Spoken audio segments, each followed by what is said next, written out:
इस वीडियो में जो हम बात करने वाले हैं रोटेशनल डायनामिक्स का एक टॉपिक है जिसमें हम मिनिमम वेलोसिटी फाइंड करेंगे ऑन बैंक्ड रोड। कल मैंने आपको यानी कि लास्ट वीडियो जो वीडियो नंबर 5 है उसमें मैंने बताया था आपको कि मैक्सिमम वेलोसिटी कितनी हो सकती है। गाड़ी एक टर्न पे जा रही है तो बाहर की तरफ स्किड ना करे, सेफ टर्निंग हो तो मैक्सिमम स्पीड यानी ज़्यादा से ज़्यादा कितने स्पीड पे हम टर्न ले सकते हैं, क्या क्या फैक्टर थे, सब कुछ मैंने आपको एक्सप्लेन किया था। आज की वीडियो में हम करेंगे स्पीड कैलकुलेशन, जिसमें किस स्पीड के लिए, मिनिमम स्पीड के लिए। कि अगर देखो अभी फॉर एग्जांपल मैं आपको बताऊं कि गाड़ी ऐसे टर्न ले रही है, ऐसा हमने रोड को उठा दिया है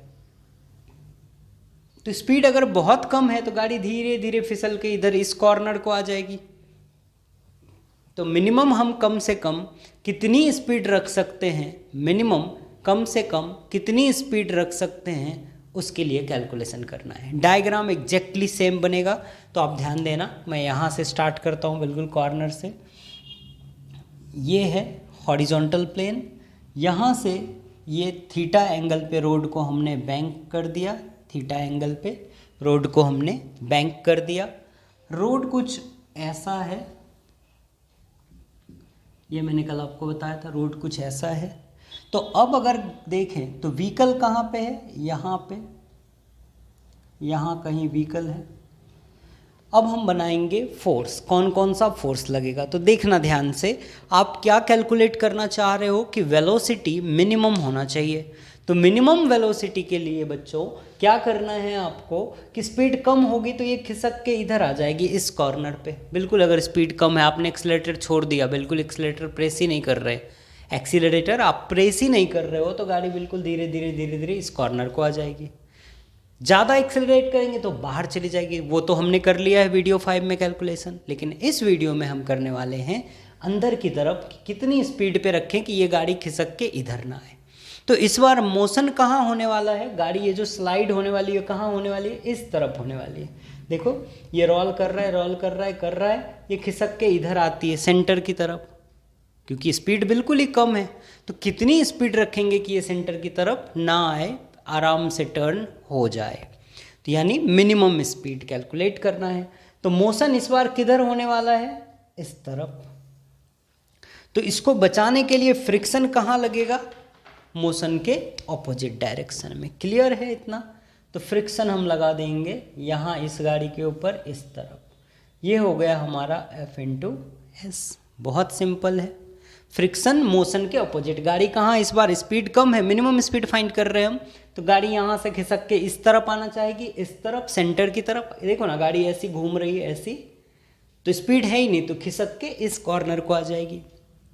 तो फ्रिक्शन क्या करेगा, उसको ऊपर की तरफ खींचेगा। तो मोशन इस डायरेक्शन में है तो फ्रिक्शन ऊपर की तरफ। क्लियर है इतना।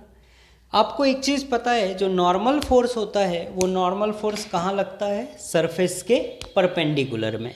तो ये रहा सरफेस, इसके परपेंडिकुलर में ये बना दिया मैंने नॉर्मल फोर्स।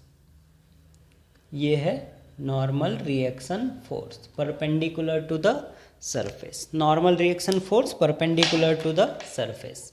अब एक बात बताओ कि यहाँ से अगर मैं वर्टिकल एक लाइन ड्रॉ करूँ, यानी रेजोल्यूशन ऑफ वेक्टर जो करते थे हम, तो एक हमने वर्टिकल लाइन ड्रॉ की इस गाड़ी के ऊपर, तो mg कहाँ की तरफ लगेगा, नीचे। ये तो आपको बचपन से पता है कि जो मास होता है वो कहाँ लगता है, नीचे की तरफ। तो mg कहाँ लगेगा, डाउनवर्ड्स। उसके बाद ऊपर की तरफ कौन लगेगा, यहाँ पे थीटा था, कल वाली वीडियो में हमने किया है। यहाँ पे थीटा मैंने आपको समझाया भी था कि कैसे वो थीटा आ जाएगा, तो आपने भी कैलकुलेट करके बराबर बताया कि हाँ थीटा आ जाएगा। कैसे आएगा थीटा, वो आप लास्ट वीडियो से रेफर कर सकते हैं। तो ये थीटा है, ये एन है, रेड कलर का जो फोर्स दिखाया मैंने एन है, नॉर्मल रिएक्शन फोर्स। सरफेस ऐसा है तो उसके परपेंडिकुलर, देखो ना सरफेस ऐसा है तो उसके परपेंडिकुलर। तो थीटा के साथ वाला जो कंपोनेंट होता है वो होता है कॉस कंपोनेंट। तो ये हो गया एन कॉस थीटा, यानी ग्रीन वाला जो आपको दिख रहा है वो हो गया एन कॉस थीटा। क्लियर। हम एक काम करते हैं, ग्रीन से लिख देते हैं तो आपको और ज़्यादा अच्छा हो जाएगा। तो वो क्या हो जाएगा, N cos theta, N cos theta. ठीक है, अब n कॉस थीटा के परपेंडिकुलर में दूसरा कंपोनेंट होगा। नॉर्मल रिएक्शन फोर्स के दो कंपोनेंट बनेंगे, एक n कॉस थीटा और एक उस कॉस थीटा के परपेंडिकुलर यानी इस तरफ बनेगा, जिसको हम कहेंगे n sine theta. n sine theta. हमने अभी किस फोर्स को रिजॉल्व किया? नॉर्मल रिएक्शन फोर्स को। सरफेस ऐसा टिल्ट है तो उसके जस्ट परपेंडिकुलर सरफेस के ऊपर 90 डिग्री, वो क्या बन गया? Normal reaction force. वहाँ से अगर वर्टिकल ड्रॉ करते हैं तो कितना हो जाएगा? थीटा। और ये वर्टिकली कौन फोर्स लगेगा? mg लगेगा, mass into gravity, weight of the vehicle. Weight हमेशा कहाँ लगेगा? Vertically downwards. तो n cos थीटा जो नॉर्मल रिएक्शन फोर्स का कंपोनेंट है वो बैलेंस करेगा mg को। और देखते हैं तो, और यहाँ का जो एंगल है fs cos थीटा है, अगर मैंने ये लाइन ऐसी बढ़ाई तो यहाँ बीच में कितने का एंगल बनेगा? अगेन थीटा का एंगल बनेगा। इस बीच में जो एंगल बनेगा ये कितने का बनेगा? थीटा।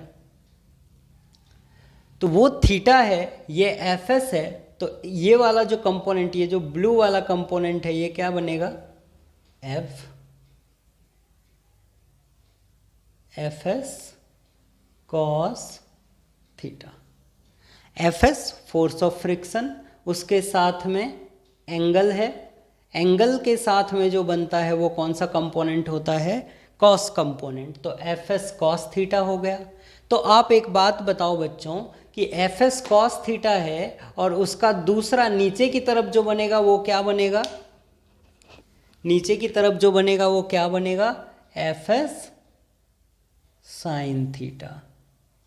यहाँ से नीचे की तरफ बनेगा या ऊपर की तरफ बनेगा? ये बताओ, नीचे की तरफ बनेगा या ऊपर की तरफ बनेगा? ये बताइए।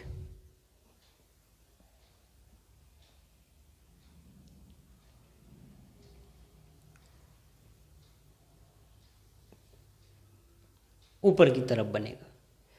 तो ये जो mg है इसको एज इट इज रखो, ये mg एज इट इज रखो। ये दूसरा जो ऊपर की तरफ बनेगा वो एक कंपोनेंट हो जाएगा fs साइन थीटा।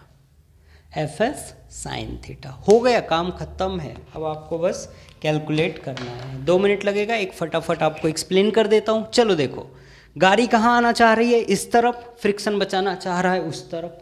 सरफेस ऐसा है तो उसके परपेंडिकुलर एक फोर्स लगेगा जिसको कहते हैं हम normal reaction force. Normal reaction force और वर्टिकल के बीच में कितने का एंगल बन रहा है? थीटा। तो थीटा के साथ वाला component n cos theta, theta के परपेंडिकुलर वाला n sin theta. Friction force के भी दो कंपोनेंट होंगे। फ्रिक्शन फोर्स का fs cos थीटा क्योंकि थीटा के साथ है, और इसके perpendicular fs sin theta. Weight हमेशा कहाँ लगता है? वर्टिकली डाउनवर्ड डायरेक्शन में। बस और कुछ नहीं करना है आपको, इसी को सॉल्व कर लेना है। तो चलो मैं सॉल्व करके बताता हूँ आपको। देखिए कौन सा फोर्स किसको बैलेंस कर रहा है? तो n cos theta, n cos theta plus उसी डायरेक्शन में और कौन सा फोर्स है? fs sin theta.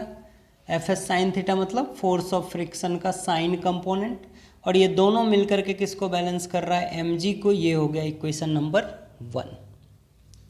आपको जब एक्सप्लेनेशन आएगा तो बुक में दिया है, आप वैसे एज इट इज एक्सप्लेन कर सकते हो कि force acts in vertical direction, that is wait of the vehicle. Force acts in upward direction, that is cos component of normal reaction force and sign component of friction force. तो इस type से आप explain कर देना point wise, 1 2 3 4 जो force है वो आ गए, और देन फिर एक्सप्लेन करेंगे। तो उतना कर लोगे आप। डेरिवेशन में मेन प्रॉब्लम आता है। n cos थीटा और f साइन थीटा दोनों एक तरफ है तो प्लस कर दिया, mg ऑपोजिट है तो इक्वल में आ गया।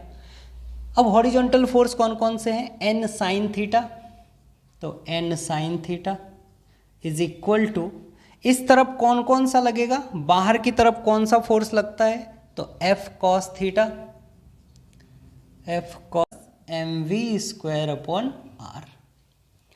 सो n sine theta minus fs cos theta इधर आ जाएगा, fs cos theta is equal to mv square upon r। ये प्लस था, इस तरफ आके माइनस, इसको हम कह देंगे इक्वेशन नंबर 2। अब आपको कुछ नहीं करना, बस थोड़ा सा चेंज करना है। हमको पता है fs की वैल्यू क्या होगी? मैक्सिमम। मतलब we know that Fs is equal to mu s into n. Force क्या होता है? Force of friction mu S into N, coefficient of friction into normal force. Put कर देंगे दोनों इक्वेशन में। तो चलो फर्स्ट इक्वेशन में पहले पुट करते हैं, एन कॉस थीटा लिख दिया, N cos theta plus F S की जगह पे आ जाएगा म्यू एस एन, और साइन थीटा है तो साइन थीटा, राइट में एम जी कह देते हैं इसको। Third equation, equation number third. दूसरा है N sine theta minus mu S into N cos theta is equal to M V square upon R, इसको कहते हैं हम इक्वेशन नंबर फोर्थ। दोनों इक्वेशन में से एन कॉमन ले लेंगे और फिर डिवाइड कर देंगे, यही है प्रोसीजर। तो चलो यहाँ पे डिवाइड करते हैं, डिवाइड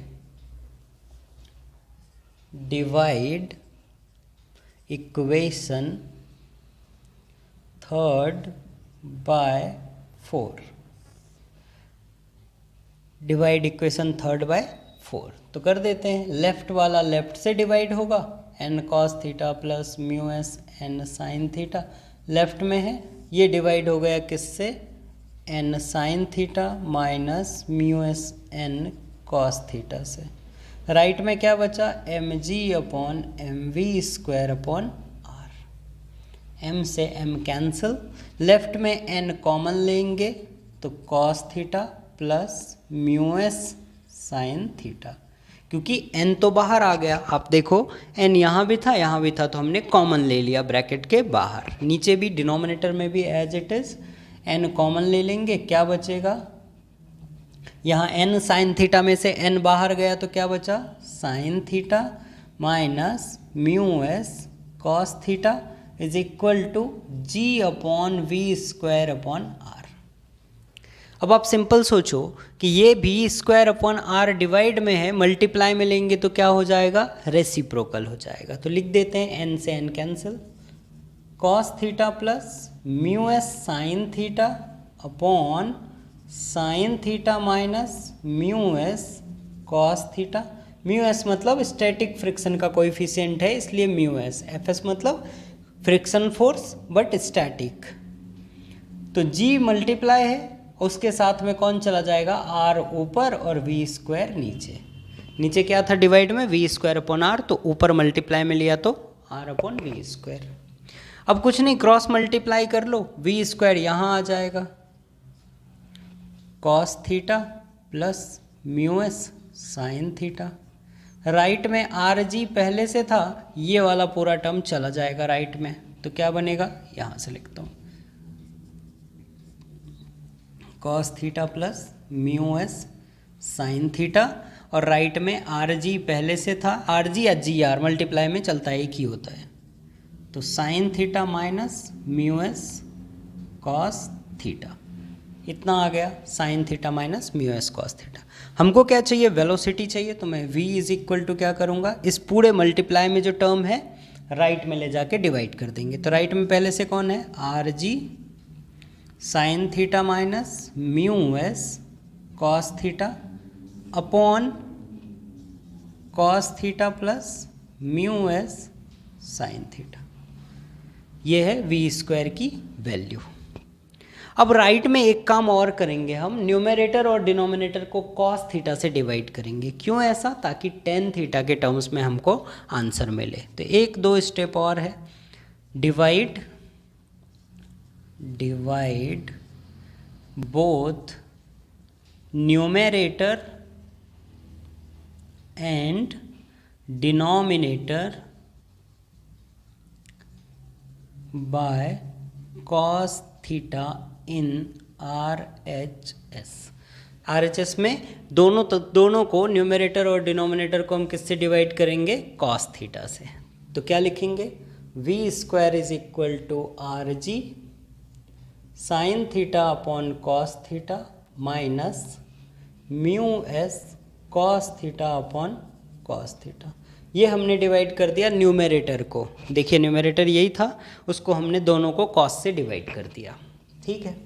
डिनोमिनेटर में क्या है? कॉस थीटा अपॉन में कॉस थीटा, क्योंकि डिवाइड करना है कॉस थीटा से, mu S sine theta upon में कॉस थीटा, क्योंकि हमने लिखा ना divide both numerator and denominator by cos theta in RHS, इसलिए ऊपर नीचे डिवाइड कर रहे हैं। तो आप देखो कॉस से कॉस कैंसिल, कॉस से कॉस कैंसिल, क्या बचा, V square is equal to R G, sine theta upon cos theta होता है टेन थीटा, ये तो आपको बचपन से पता है, sign theta upon cos theta tan theta, तो ये हो गया टेन थीटा माइनस यहाँ पे क्या बचा है म्यू एस अपॉन यहाँ पे 1 plus mu S tan theta, sine upon cos 10 हो गया यहाँ पे। अब आपको वेलोसिटी चाहिए, तो कौन सी वेलोसिटी निकाल रहे हैं हम, मिनिमम वेलोसिटी, तो स्क्वायर है तो राइट में क्या हो जाएगा रूट अंडर, तो ये बन गया आपका मिनिमम वेलोसिटी का फॉर्मूला। यहाँ होता है डेरिवेशन कंप्लीट। तो इस फॉर्मूले से आप बता सकते हैं कि रोड के ऊपर मिनिमम कितनी वेलोसिटी हो सकती है बैंक्ड रोड के ऊपर। क्लियर है। फोर्स एक बार फिर से देख लीजिए कि ऑब्जेक्ट है नॉर्मल फोर्स रेड वाला सरफेस के परपेंडिकुलर, क्योंकि सरफेस ऐसा इंक्लाइंड है, मेरे हाथ को देखेंगे तो आपको समझ आएगा, ये नहीं ऐसा इंक्लाइंड है, तो ये नॉर्मल के दो कंपोनेंट, थीटा के साथ वाले को एन कॉस थीटा कहते हैं, थीटा के परपेंडिकुलर जो दूसरा कंपोनेंट बनेगा एन साइन थीटा।